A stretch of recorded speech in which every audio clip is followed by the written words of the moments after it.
महाडच्या चौदार तळ्यावर अनुयायांना ONGC, SC व ST employees welfare असोसिएशनतर्फे मोफत नाश्ता व पाणी वाटप.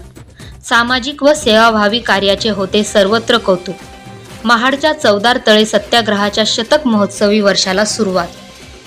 20 मार्च 1927 रोजी महामानव डॉक्टर बाबासाहेब आंबेडकर यांनी रायगड जिल्ह्यातील महाड येथील सार्वजनिक चौदार तळ्यावर पाण्यासाठी सत्याग्रह करून अस्पृश्यतेविरोधात ऐतिहासिक लढा पुकारला होता.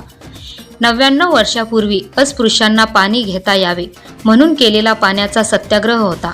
या सत्याग्रहास महाडचा सत्याग्रह, चौदार तळ्याचा सत्याग्रह, महाडचा मुक्ती संग्राम किंवा महाडची सामाजिक क्रांती म्हणूनही ओळखले जाते.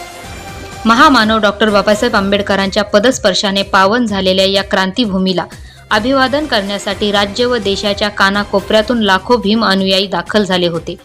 या अनुयायांना महाडच्या क्रांतीभूमीत चौदार तळ्यावर सकाळपासून सायंकाळी उशिरापर्यंत ONGC, SC व ST एम्प्लॉईज वेलफेअर असोसिएशन मुंबईतर्फे मोफत पिण्याचे पाणी व नाश्त्याची उत्तम व्यवस्था करण्यात आली होती. ONGC मार्फत रखरखत्या उन्हात तहानलेल्या व भुकेलेल्या अनुयायांनाही दर्जेदार व अत्यंत उपयुक्त सुविधा देण्यात आली. हे असोसिएशन दरवर्षी महाड क्रांतीभूमीत हजारो अनुयायांना अशा प्रकारे अन्न व पाण्याची व्यवस्था करून सामाजिक व सेवाभावी कार्य जोपासत आहे. त्यांच्या सामाजिक बांधिलकीचे सर्वत्र कौतुक होते. दंबशील सावंत, न्यूज ब्युरो, रायगड.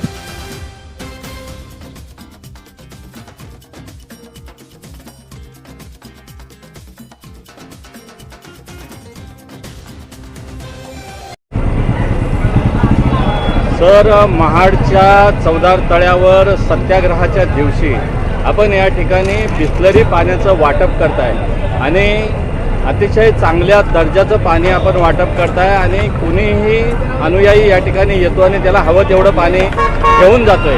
काय ही संकल्पना आहे आणि कुणाकडून राबवली जाते ही संकल्पना? मी Kishore Kamble, oil and natural gas corporation limited या पब्लिक उपक्रमाच्या माध्यमातून all India SC ST employees welfare association कर्मचारी संघटना यांच्या माध्यमातून प्रत्येक वर्षी या महाड क्रांतीभूमीवर येऊन जे आंबेडकरी अनुयायी या भूमीला दर्शन करण्याकरिता येतात, तर त्या सगळ्या लाखो लोकांना आम्ही पाण्याचं आणि नाश्ता वाटप करण्याचं काम आम्ही या भूमीवर करतो.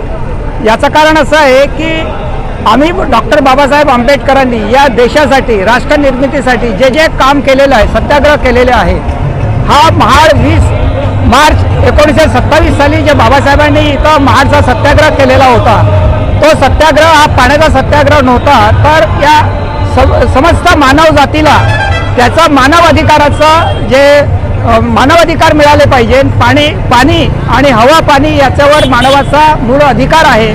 तो त्यांच्यापासून मानव वंचित होता आणि पाणी पिण्याला त्याला बंदी होती. सार्वजनिक ठिकाणी विहिरीवर पाणी पिण्याला बंदी होती. तर त्याच्या विरोधामध्ये आपला हक्क स्थापित करण्यासाठी डॉक्टर बाबासाहेब आंबेडकरांनी 99 वर्षापूर्वी हा सत्याग्रह इथं घडवून आणला आणि हा सत्याग्रह जवळजवळ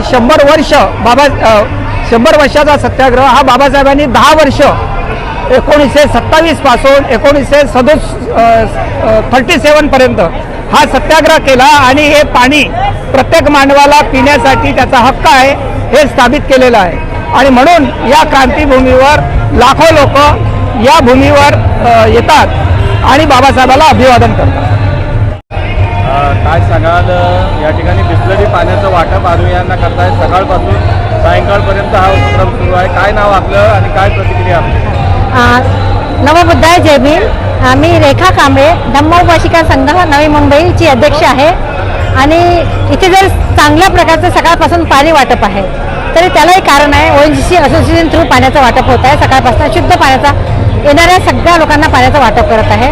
त्याला कारण आहे बाबासाहेबांनी 20 मार्च 1927 रोजी इथे महाडचा सत्याग्रह केला आणि सर्व म्हणजे हा लढा फक्त मुक्ती पाण्यासाठी नव्हता, तर हा होता हक्कासाठी, मानवाच्या अधिकारासाठी. कारण इथे येऊन सर्व पशु पक्षी त्या तळ्याचं पाणी पित होते, परंतु आम्ही मानव असून आम्हाला पाणी पिण्याचा अधिकार नव्हता. एवढी हीन दर्जाची वागणूक आम्हाला देत होती अस्पृश्य लोकांना. तर ते तळं खुलं करून दिलं बाबासाहेबांनी आजच्या दिवशी, म्हणजे 1927ला खुलं करून दिली 20 मार्चला. त्याला आता पुढच्या वर्षी 100 वर्ष पूर्ण होत आहे. त्यानिमित्ताने आम्ही सगळ्या महिला इथे आलेलो आहे, सर्व नवी मुंबईतून इथे आलेलो आहे बाबासाहेबांना अभिवादन करण्यासाठी. या पवित्र भूमीवर इथे आम्ही आलेलो आहे आज.